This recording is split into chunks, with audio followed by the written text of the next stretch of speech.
given to the society.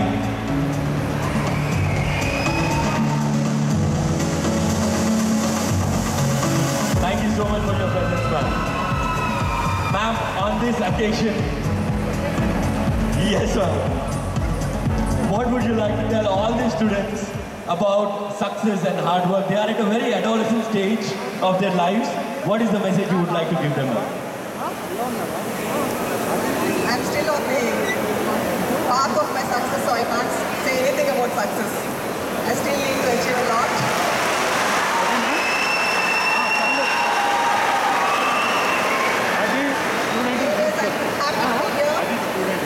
The resonance is coming into picture literally.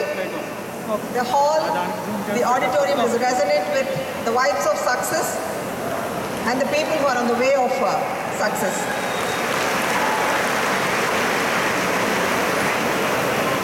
I won't take much of your time, only few words. Since I've been called here, I want to share a few things. I'm happy to be here for two things. One is to feel young, being amidst you all. And the other thing is, as a mother and as a judge, I have a lot of concern for the upbringing of a child and the growth of a person. Let me tell you one thing.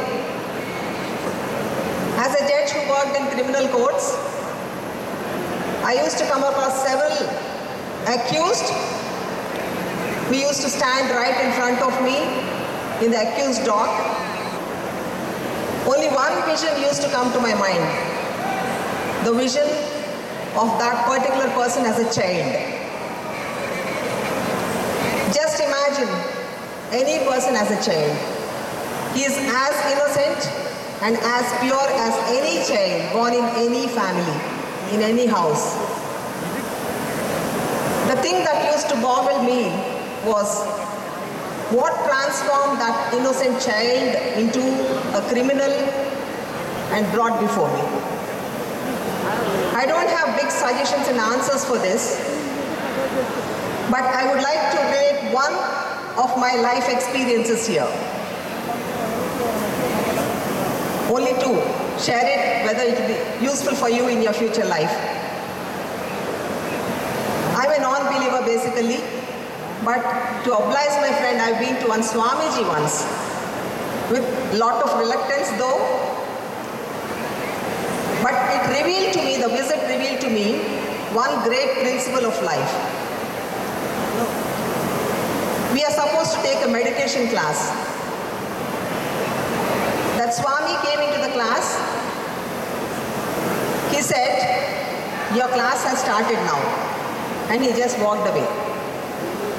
We were wondering, without the Swami's presence in front of us, who's going to take the class? He returned after a few minutes and he said, your class is over. We were wondering, what is all this nonsense? I thought that my opinions about Swami is coming true. Then he asked all of us, what did each one of you think about the class? So each one of us had something to say. Then he gave a questionnaire to us. The first question in the questionnaire was, do you have a friend with whom you can share everything? I suppose if I ask the same question here, many hands would raise. Can I see the hands? I know. I also was under the same impression, so I also raised my hand. But the next question revealed to me, I might not have such a friend if I'm not up to a mark, a particular mark. The second question was, can you share with that friend about all the people you love? It suddenly struck me, if I love her husband, can I share it to her? Unfortunately, no. And the other question was, can you share with that friend about the people you hate? If I hate her children, can I tell her? So I thought, but I don't have a friend in the sense in which Swamiji meant. But I don't think that Swamiji had an intention of a person loving the husband of a friend or hating the children of a friend. He wanted that purity of thought where such anomalous incidents do not occur in your life and you are still able to share everything with your friend. So this was one great lesson. And the other thing is non-judgmental attitude. I was not a judge then, so it didn't occur to me as a strange question. But even as a judge, I feel that this non-judgmental attitude is one and the other factor which leads us to meditation. Just think how many judgments we passed every day by the time we go to sleep.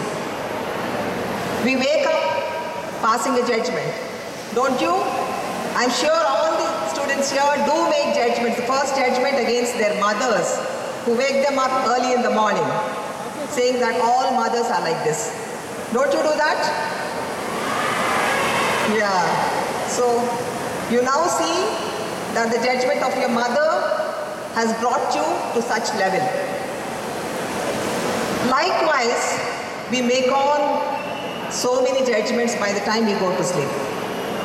I only make one suggestion to all of you, because I have taken such suggestion from the place where I went to. Just before you go to sleep, take 5 or 10 minutes of your time and count on the judgments that you make. And count on the judgments and count on the validity of those judgments. This will definitely improve your thought towards each and every decision you make in your life.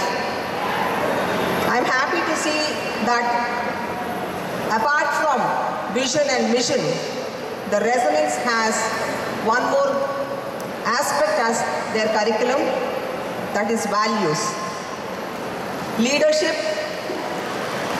with human touch at various levels, integrity, openness, etc., etc. These are all stereotypic words that we hear from the day of our birth, but we pay little attention to what really those terms means. So as I told you, this non-judgmental attitude and the small exercise that I suggested to you would, I hope, make a difference to your lives as it has done to me. Thank you. Ma'am, we request you to please stay back because we want to give a few awards to few students who have excelled in their academics. I'm going to call up a few names. I request all the students to please come quickly. Mazhar Ahmad, IIT Madras, Saloni Priyadarshini, IIT